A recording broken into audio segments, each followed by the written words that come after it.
Hello there, good evening. Thanks for joining us. Volodymyr Zelenskyy says he doesn't believe the United States currently has a plan to achieve peace between Ukraine and Russia. Mr. Zelenskyy is holding talks with the US Vice President JD Vance at the Munich Security Conference after Donald Trump said he'd spoken to Vladimir Putin about bringing an end to the war. The Ukrainian president told the conference earlier he will only meet the Russian president for peace talks once a common plan has been agreed with US and European leaders.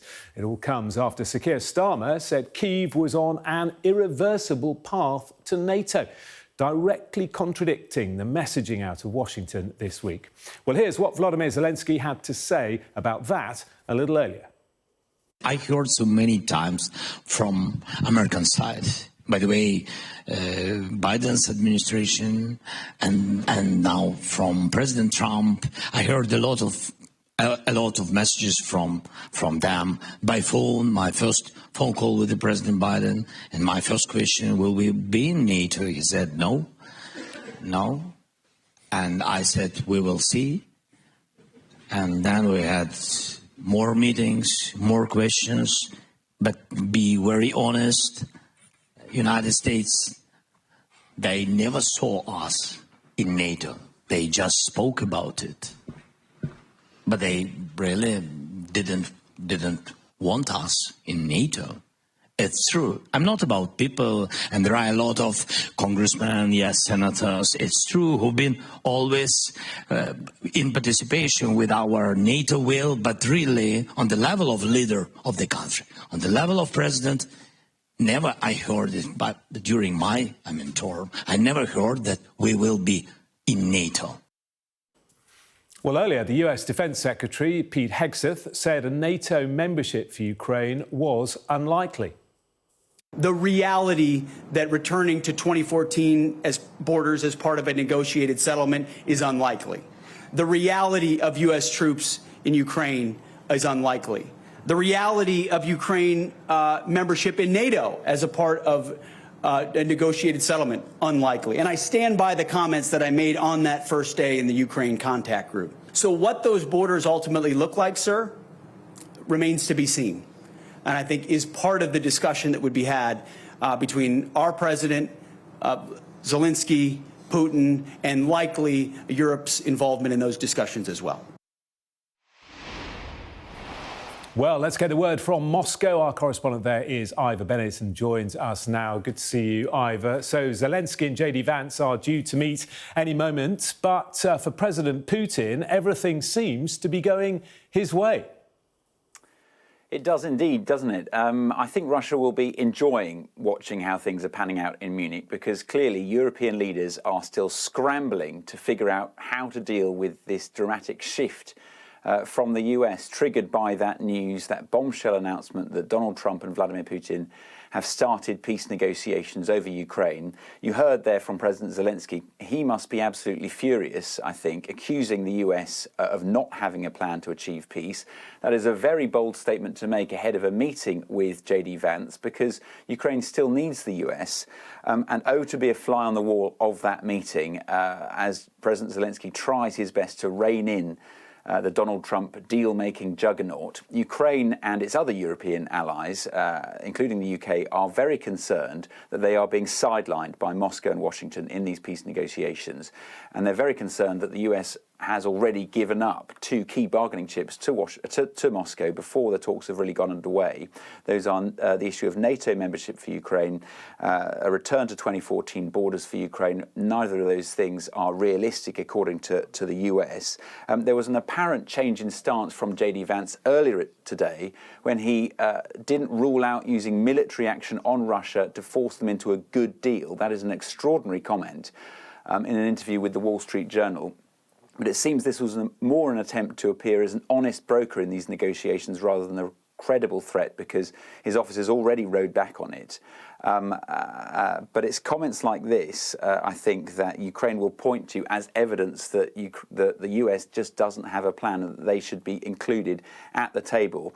And just quickly, there are also questions over this idea that US and Russian officials are meeting in Munich. Last night, Donald Trump said that would be happening today. No confirmation from Moscow. All Russia has said on this is that they have not been invited to the conference. But that's not to say that they're not meeting elsewhere in Munich, outside of the conference venue. All still very unclear, deliberately ambiguous, I think, and it's fueling this fear that Ukraine and Europe are going to be sidelined in these talks. OK, Ivor in Moscow for the moment. Thank you very much. Well, earlier, the US Vice President took aim at the UK and Europe in his address in Munich, telling delegates he was most concerned about the retreat of freedoms rather than a threat from Russia or China. Let's have a listen. The Trump administration is very concerned with European security and believes that we can come to a reasonable settlement between Russia and Ukraine. And we also believe that it's important in the coming years for Europe to step up in a big way to provide for its own defense. The threat that I worry the most about vis-a-vis Europe is not Russia, it's not China, it's not any other external actor. And what I worry about is the threat from within, the retreat of Europe from some of its most fundamental values. In Washington, there is a new sheriff in town. And under Donald Trump's leadership, we may disagree with your views, but we will fight to defend your right to offer it in the public square, agree or disagree. Well, our international affairs editor, Dominic Waghorn, joins us now. Quite the speech, Dominic, wasn't it? There's a new sheriff in town.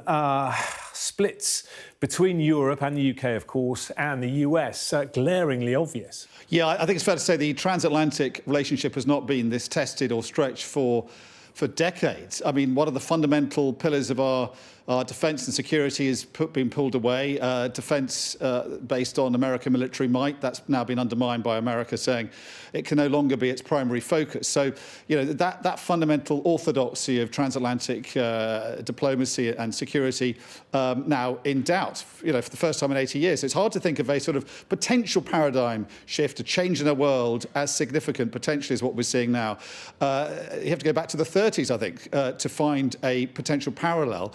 And it was an extraordinary speech from JD Vance. At a time of huge geopolitical crisis, he chose subject matter arguably more at home really on a Joe Rogan podcast, talking about freedom of speech, clearly very important for people on the right of American politics like himself, but not, you would have thought, sort of that pertinent for the stage that he chose to give it on, the Munich Security Conference, where he had the world's military commanders and leaders in his audience. Choosing that instead seemed rather odd. Horrified is the way I asked one think tank contact, what is the mood in your think tank, a defence and security contact, and he said simply completely horrified.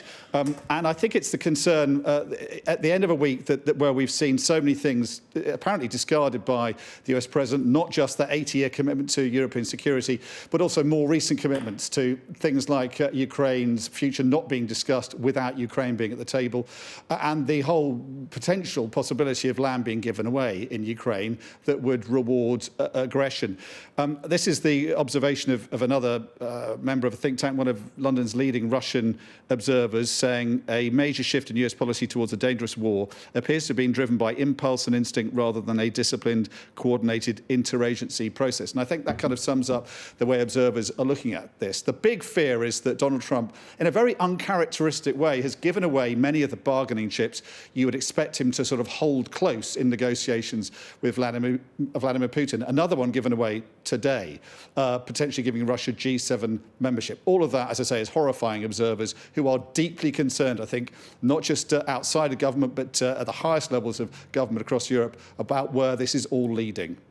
OK, Dominic, we have got a picture, actually, of President Zelenskyy meeting JD Vance in the last few moments. So we can show that picture to you now. There they are at the security conference in Munich. Let's have a listen in. Durable, lasting peace, not the kind of peace that's going to have Eastern Europe in conflict just a couple years down the road. So we had a number of good conversations about how we might accomplish that together, and certainly we'll have many more in the days, weeks, and months to come. President Zelenskyy. Thank you so much.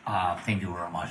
Very briefly, I think Vice President said everything and absolutely correct. We are very thankful for American support. President Trump, we have good conversation today.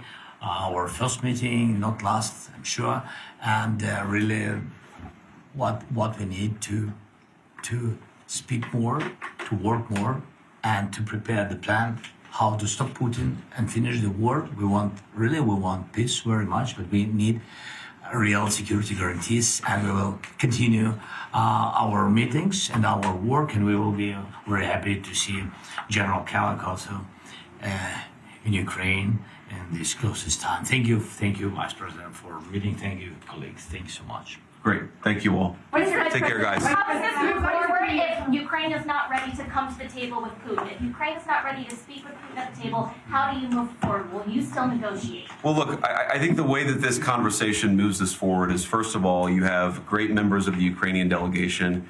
You have our incredible Secretary of State, Marco Rubio, here. We have General Kellogg. It's important for us to get together and start to have the conversations that are going to be necessary to bring this thing to a close. That's all I'm going to say for now, because I want to preserve the optionality here from the negotiators and our respective teams to bring this thing to a responsible close. Thank you all and have a good night. What is the timeline of this meeting? So Vice President JD Vance meeting with President Zelenskyy there. President Zelenskyy saying we want to work together, we need security guarantees, and it's our first meeting, Dominic, not our last. Short but sweet. What do you make of the state of play at the moment? Zelenskyy obviously very worried he's not going to have a seat at the table. Do you think by the end of today he'll be feeling a little more comfortable that perhaps he will be involved in some way? No, I think he'll go back to Kyiv with a profound sense of unease about where things are going. He said it was unpleasant that Donald Trump had spoken to Vladimir Putin and not included him in the call. And I think that the forefront of his mind, as is in the forefront of all his country people's minds, is the fear that Donald Trump will impose a peace that will favour Vladimir Putin, who, it has to be said, has shown no appetite at all to talk peace. He still believes he's winning and still believes Ukraine should be a part of Russia. But if he is persuaded to talk, he is given the benefit of the doubt by America, and he's able to play Donald Trump like a salmon, as a former British National Security Advisor put it yesterday. The fear for the Ukrainians is that Russia makes some kind of peace, then returns to its bases. It lost 1,400 tanks over the last year. It replaces those tanks. Its economy is on a war footing, and so over the next few years could pump out thousands more tanks and shells and infantry fighting vehicles and then come back for more. So what's crucial is the kind of security guarantees that JD Vance was talking about there. We heard from Lindsey Graham, a veteran Republican senator also in Munich today, saying that Ukraine should be armed to the teeth. And if they are, no one would want to invade Ukraine again, as they've proven. They just need to be given the wherewithal to repel and deter a future Russian attack. And if they are attacked, then they should get immediate NATO membership. Now, is that going to be picked up by the other members of his party who are in government? Or is Donald Trump and JD Vance, are they prepared to give Putin more leeway and given the ability to come back and attack Ukraine in the future? I don't think we've heard anything from Trump or his administration and his new rookie defense secretary to give the Ukrainians enough to believe that these negotiations would put them in a case where they give up the land that's been taken by Russia over the last 3 years, but are able to get meaningful and dependable security guarantees in return. They want to hear a lot more, I think, from the Americans on that front, and as do Ukraine's European allies, which I think it's fair to say currently feel iced out of the process and are determined to have some kind of role in these negotiations, but nothing really that we've heard from Donald Trump so far to suggest that they will.